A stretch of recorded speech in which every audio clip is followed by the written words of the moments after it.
Robinson Cano has been handed a 162-game suspension by Major League Baseball. This comes after the 8-time All-Star has tested positive for a banned substance for only the second time in 3 years. But how did this happen? Who will the New York Mets choose to fill the void at second base?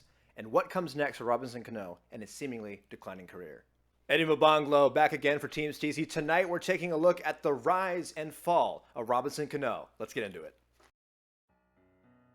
Robinson Cano was born in San Pedro de Macorís in the Dominican Republic on October 22nd, the year of our Lord 1982. He played baseball in high school before being picked up by the New York Yankees organization in 2001.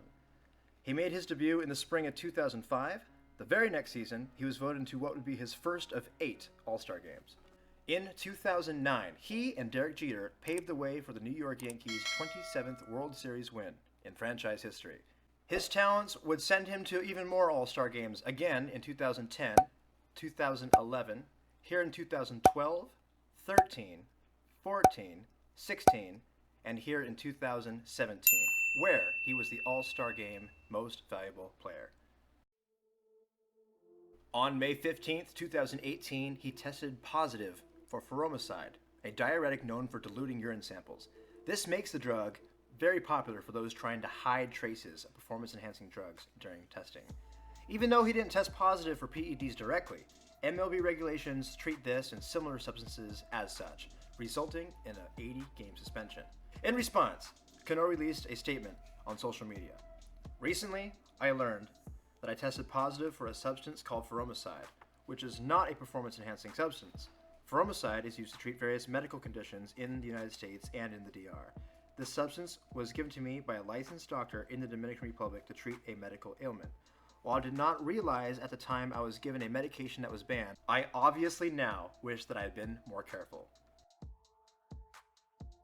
On November 18th, 2020, he tested positive for stanozol, an anabolic steroid.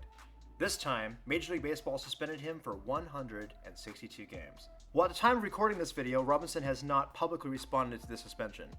Sandy Alderson, acting general manager for the New York Mets, said the following in a press statement.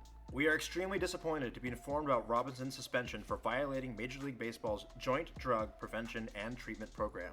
The violation is very unfortunate for him, the organization, and our fans, and the sport. The Mets fully support MLB's efforts towards eliminating performance-enhancing substances from the game. The news puts an asterisk on Cano's 2020 season, which was one of his best in recent years. His 2020 slash line was 316, 352, 544. Compare that to his 2019 stats, 256, 307, 428, and his career slash, 303, 352, 492. Finding a replacement, however, may not be such a tall order for the New York Mets.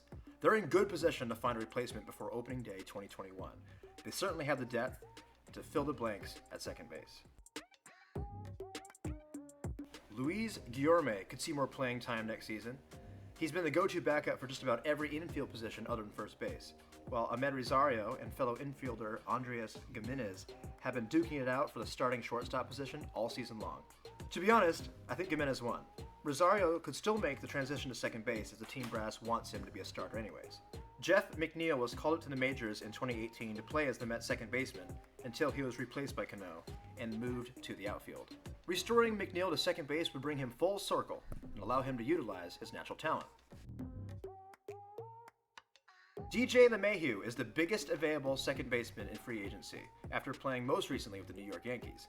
LeMahieu's slash line for 2020 is 364, 421, 590.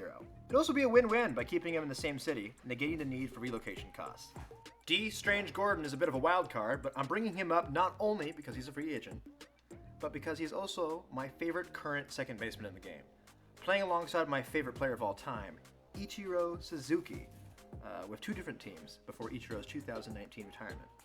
Players with this kind of speed and base running aggressiveness have become somewhat of a rarity in recent years, and it would be nice to see the Mets put him to work.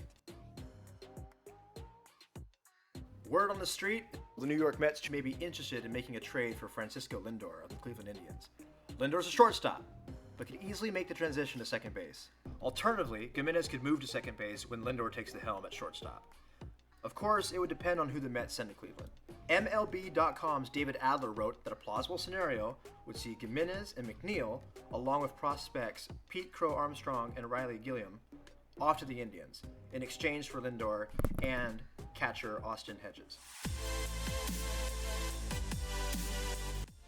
Robinson Cano's first suspension was for 80 games. The most recent one is for 162. That's the length of the regular season. If Cano tests positive for PEDs again, he will be on the receiving end of a lifetime banishment from the game of baseball. This has happened. This happened to Pete Rose in 1989 for gambling on baseball games. Perhaps we could talk about that one another day. One would not be wrong to assume, however, that the career of Robinson Cano has come to an end. Think about Barry Bonds. Didn't actually test positive for anything. He hasn't been voted into the Hall of Fame yet. He probably won't. Robinson Cano has now received 2 suspensions for this. The first time it happened, it was an accident. Oh, it was a big misunderstanding. It was for a medical ailment. My bad.